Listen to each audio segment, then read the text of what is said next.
When viewers first tuned in to the Andy Griffith Show, they were introduced to a widowed sheriff raising his young son in the sleepy little town of Mayberry. But one question lingered through the years: who would Andy Taylor ultimately share his life with? And just as the series reached the height of its success, why did it suddenly come to an end behind the smiles and gentle humor? Rumors swirled especially about Andy's relationship with the schoolteacher, Helen Crump. In this video, we'll walk through both the storylines that unfolded on screen and the whispers from behind the curtain. By the end, you'll know not only how Andy's romantic arc was resolved, but also the surprising truths that shaped the show's legacy. Mayberry has long been remembered as the perfect small town, where everyone knew each other and life seemed to move at an easier pace. But the real story of how that world was created is just as fascinating. The inspiration came directly from Andy Griffith's own hometown of Mount Airy, North Carolina. Writers pulled details from the rhythms of small-town life there, blending them into the warm backdrop that audiences came to love. What many don't realize is that Mayberry itself was mostly an illusion. The cozy streets and storefronts were not in North Carolina at all, but filmed on a Hollywood backlot, Desilu Studios for the interiors, and the RKO 40 acres lot for most of the outdoor scenes.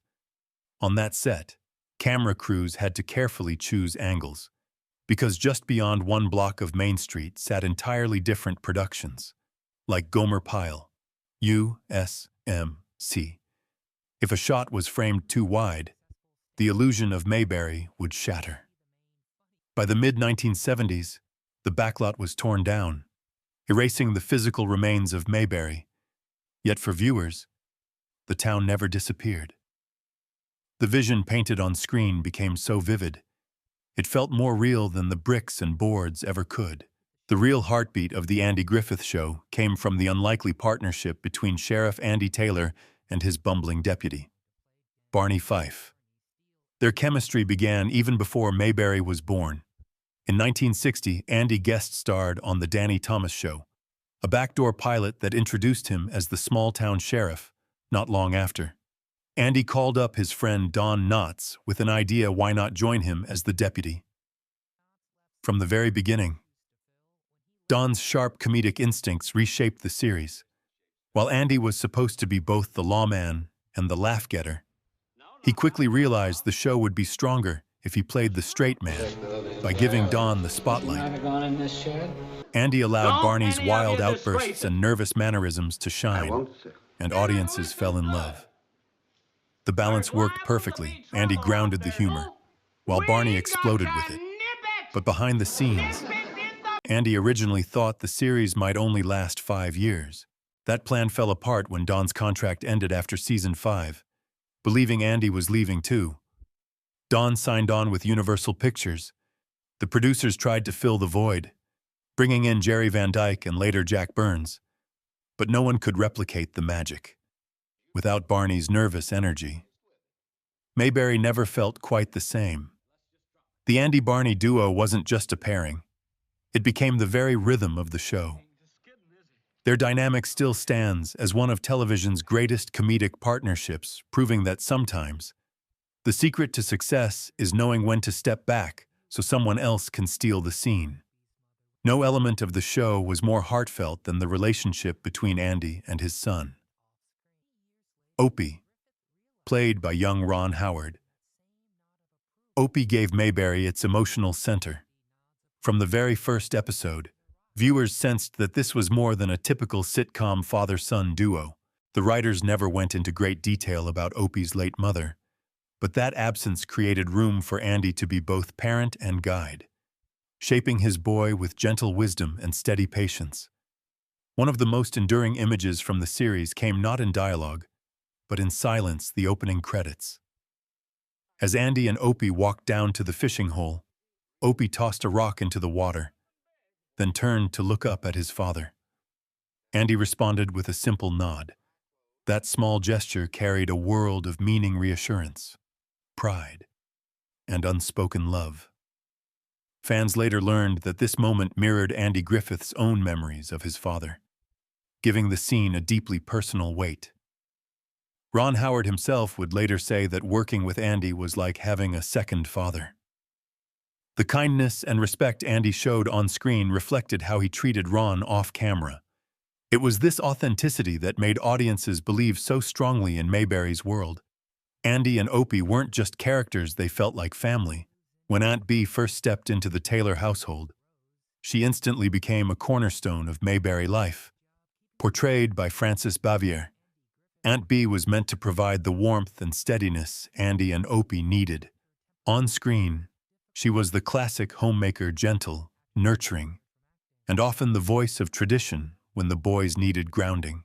Her presence made the Taylor family feel complete. Yet, behind the scenes, Frances Bavier was far from the cheerful aunt viewers adored. Known for being reserved and sometimes prickly, she often clashed with cast members. Stories circulated about her being difficult on set, snapping at crew, scolding co-stars, and even once swinging her umbrella at George Lindsay, who played Goober. These tensions created a sharp divide between the lovable Aunt Bee on screen and the complicated woman who portrayed her. As the years went on, Frances became increasingly reclusive. After leaving Hollywood, she settled quietly in North Carolina, living with a house full of cats. When Andy Griffith and Ron Howard stopped by in 1972 to visit her, she refused to see them. It wasn't until years later, near the end of her life in 1989, that she finally reconciled with Andy, reaching out with a heartfelt apology. The contrast between Aunt Bee's tender image and Frances Bavier's real-life distance only deepened the mystique of Mayberry. To fans, she remained the soul of the Taylor household, even if life off-camera told a different story.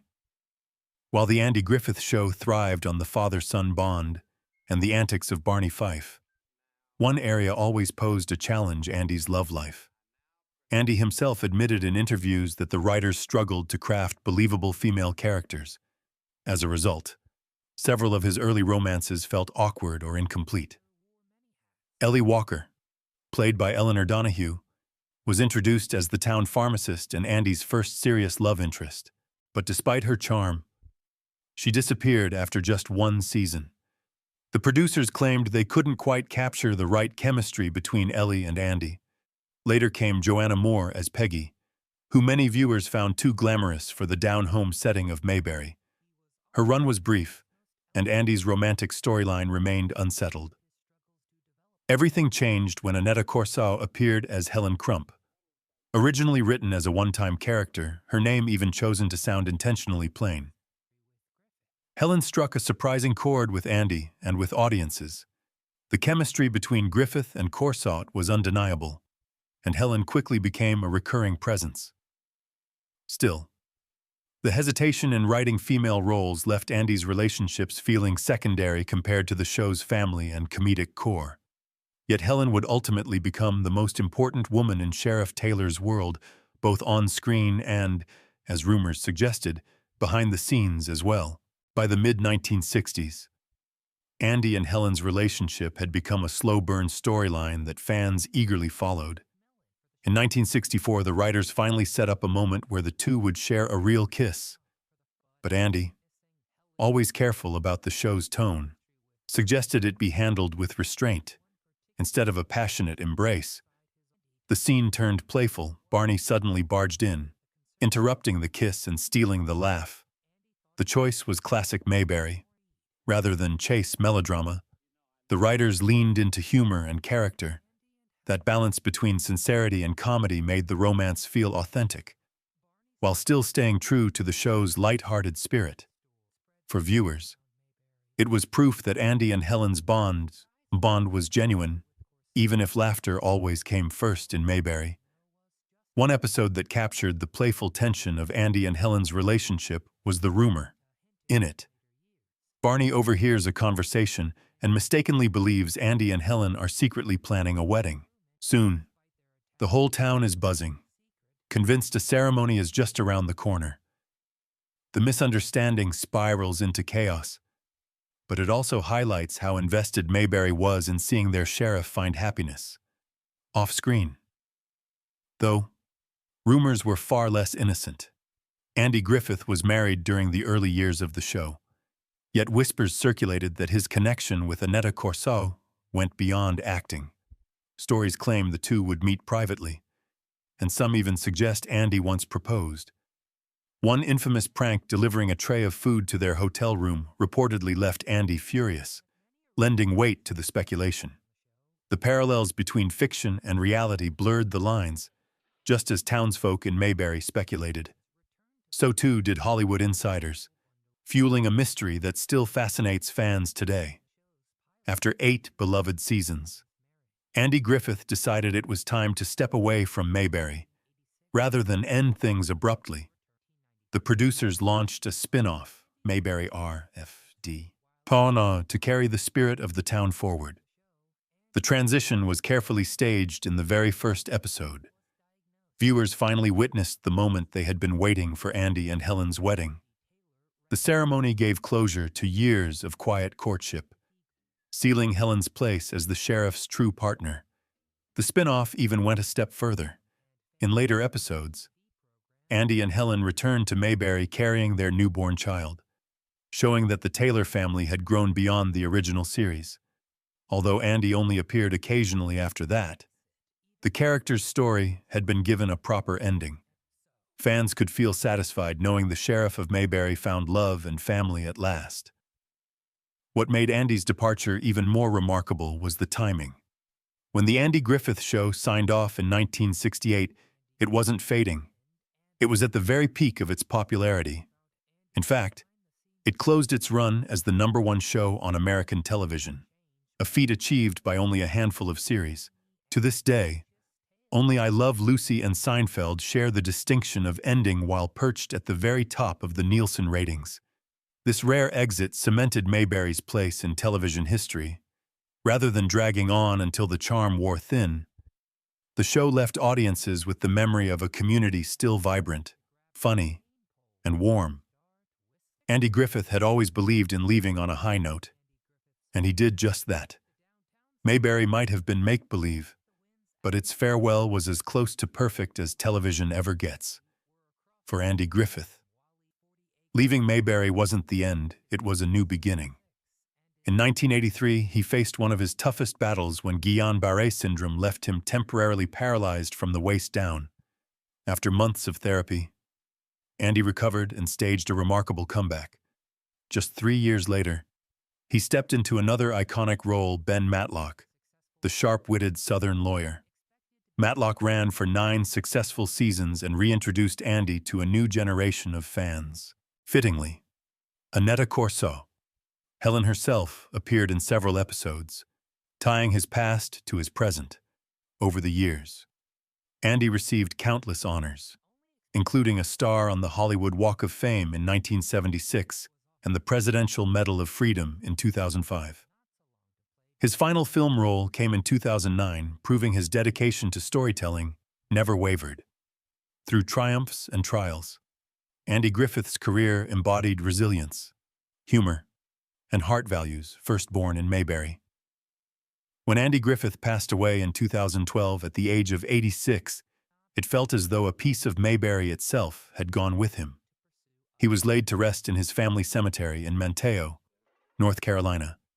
Just hours after his death, an intimate, private farewell true to the quiet dignity he valued.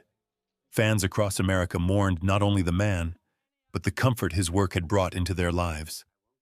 Helen's story had already reached its close years earlier. Annetta Corso, who never married, continued to act in both television and film until her untimely death from cancer in 1995. She was buried at Valhalla Memorial Park in California, far from the fictional town that had made her beloved. Together, their lives and legacies remain woven into the fabric of Mayberry. For millions, Andy and Helen will forever walk hand in hand down that small-town street where kindness and laughter never fade. The love story of Andy and Helen, both on screen and behind the curtain, captured something timeless about the Andy Griffith Show. It wasn't just about romance, it was about belonging, family, and the comfort of a town where even rumors were born out of care. From its opening rock tossed into a pond to its closing, at the very top of television. The show left us with more than laughter. It left us with a reminder of simpler values that still matter today. Now we'd love to hear from you. Which Andy and Helen moment is your favorite? Do you think Andy truly needed a love interest? Or was Mayberry's charm strong enough on its own? Share your thoughts in the comments, and let's keep this conversation alive.